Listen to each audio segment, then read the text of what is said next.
নমস্কার, কেমন আছেন সবাই? আশা করি সকলে খুব ভালো আছেন। শীত আস্তে আস্তে পড়তে শুরু করেছে, আর এই সময় আমাদের সকাল সন্ধে হলেই একটু এটা ওটা খাওয়ার মনে একটু ইচ্ছা জাগে। তো আমি ঘরে থাকা উপকরণ দিয়ে একটু পকোড়া বানিয়ে নিচ্ছি। তো এটার জন্য আমি চিকেন নিয়ে নিয়েছি। এবার এটা আমি ভালো করে কেটে ধুয়ে নিয়েছি ছোট ছোট করে পিস করে। তো আমি একটু লেবু দিয়ে দিচ্ছি, ভিনিগার দিচ্ছি না, এর পরিবর্তে আমি একটু লেবু দিয়ে দিলাম। তারপর দেবো হচ্ছে গোলমরিচ আর নুন, আর ছোট করে পেঁয়াজ আমি কেটে রেখেছিলাম। এগুলো ভালো করে মাখানোর পর আমি ছোট করে কেটে রাখা পেঁয়াজের মধ্যে দিয়ে দেব। এটা মাখিয়ে আমি মোটামুটি 5 মিনিট মতো রেখে দিলাম। তারপর আমি ছোট করে কেটে রাখা পেঁয়াজ আমি এর ভেতরে দিয়ে দিলাম। তারপর দেবো হচ্ছে কাশ্মীরি লাল লঙ্কা গুঁড়ো। অনেকে ফুড কালার ইউজ করে, আমি ফুড কালার ইউজ করলাম না, কাশ্মীরি লাল লঙ্কার গুঁড়ো দিয়ে দিলাম।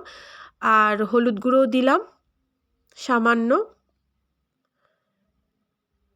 তারপর আমি আদা আর রসুন খুব অল্প পরিমাণ বেটে রেখেছি, তো এইটাও আমি এর মধ্যে দিয়ে দেব।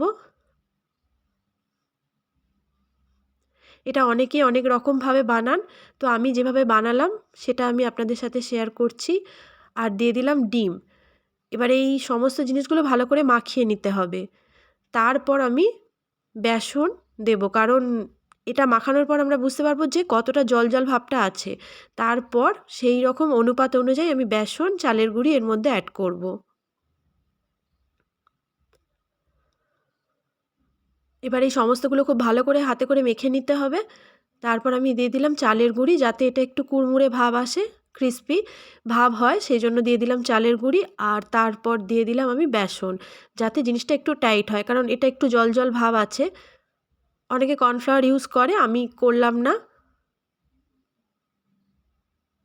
তো এই সমস্তগুলো ভালো করে মেখে নিয়ে আমি এই 10 মিনিট মতো এটা রেখে দিলাম।